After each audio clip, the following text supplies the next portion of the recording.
Hi friends! Lilipit ako sa Korean Salon. I-share ko lang sa inyo ang daming ibon. Ay, nagliparan. Winter na in South. Ay, nasaan na? Dumating ata si Apa. Ang daming ibon, grabe. Pinapakain ko ng biskuit. Lumabas ako, pinapakain ko ng biskuit yung maliliit na ibon. Tapos, bumalik.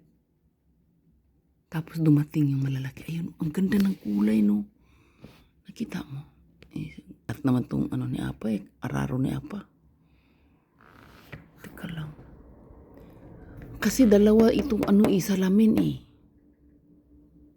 Itong salamin hindi makita masyado, no? Nasaan na?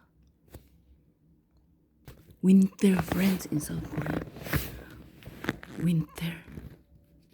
Grabe, ang daming tao sa bahay dito natulog ng tinapak. 5 sila. Kaibigan ng bunso ko. Diyos ko, ang tatangkad nila, no? Ang gwapo, parang mga artista. Nasaan na ba yung mga ibon? Palupipad na. Hindi ko ma-videohan, friends, kasi bawal sa kanila yun. Binilhan ko lang sila ng manok. Fried chicken, yum chicken. 5 sila, friends. Grabe, ang ingay. Ang ingay nila, oh grabe. Hindi ko makatulog. Lakas humili. Hindi ko alam. Grabe busy ko. Buti na lang di ako pumasok kahapon. Nasaan na ba yung mga ibon? Naku po. Mga ibon kanina. Ayan na. Nandito. Nandito siya sa sa table. Ayan. Kinakain niya yung biskuit na binigay ko. Ayan. Kinain niya yung biskuit, friends. Alam mo, friends, yung mga ibon namin, dito yan sila nanganak. Ayan. Lumipad siya, tapos doon niya kinain sa table. Sosyal. Teka lang, di ko makita yung table eh. Ayun yung table doon, yun. Ay, kasi di ko siya mabuksan, friends, kasi super lamig. Tapos may table kasi doon. At saka kasi itong namin, itong salamin, dalawa kasi kaya hindi masyadong kita, no? Tapos mayroon kasi yung, nakita mo yan? Protekta sa lamig kasi. Ito lang sa gitna. Medyo nawala siya. May protekta ng lamig ito, kaya. Ayan yung ibon. Teka lang. Ang dami nila. Tapos may green pa. Teka lang. Shhh. Mang-istok tayo ng ibon na. Kanina, maliliit lang siya, friends, na ibon.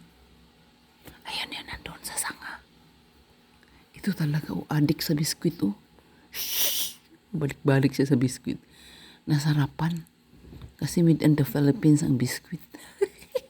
Ano mga biskuit yun? Yung kulay yellow. Ayan, kinain niya. Nag-enjoy din yung mga ibon dito sa amin, Ayun, sosyal nga. Doon niya dinadala sa sa table. Doon kumakain sa table. Parang tao. Talaga yung mga ibon, Kasi may table dyan, friends, sa labas. Oo, may mga upuan. Diyan kami umuupo pag summer. Pag winter, super lamig. Di naman. Friends, kaaalis lang ng mga bata. Grabe. Ay, may maliit na naman na ibon, Marami yan sila. Dito yan sila nag-anak-anak. Anong sabi ko, friends? Kaalis lang ng mga bata, mga estudyante. So, ang ngiti nila, friends, pagdating, grabe. Nag-insa ba? Nag-greet. Bumili ako ng napakaraming tinapay, isang box na. Hindi, yung biyanan ko, bumibili talaga ng box na orange. Nagkataon, dumating sila. Maliliit na orange, ang sarap. Pinakain ko sila. Kakatuwa. Tapos pagdating nila, umakyat sila sa taas. Sabi nila, uy, ang ganda naman dito. Sabi nila, ang ganda daw doon sa taas. Kasi naglinis ako nung naglinis. Diyos ko. Pawis na pawis ako kalilinis. Ang mga anak ko. Alam mo yung anak kong bunso, friends? Alas 8 pa lang, sandali lang, friends. Alas 8 pa lang, friends. Ayan na yung ipon, friends. Yung ating main topic. Kinakain ang biskuit. Ayan, pupunta siya. Lalapit siya dito sa bayo. Ayan, kasi hindi niya ako makita sa loob eh. Hindi nila ako makikita sa loob, pero nakikita ko sila sa labas. Itong salamin natin eh. Parang salamin ng...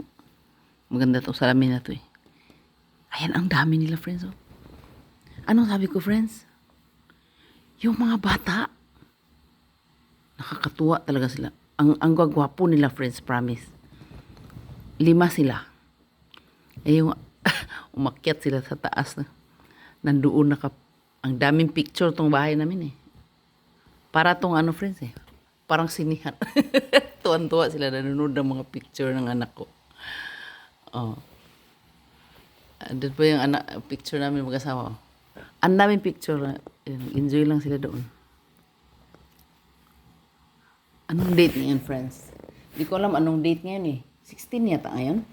Okay, magbabay na ako kasi. Bye-bye. Lilipit ako sa akin. Salud. Yun lang ang ano ko. Mamaya ulit.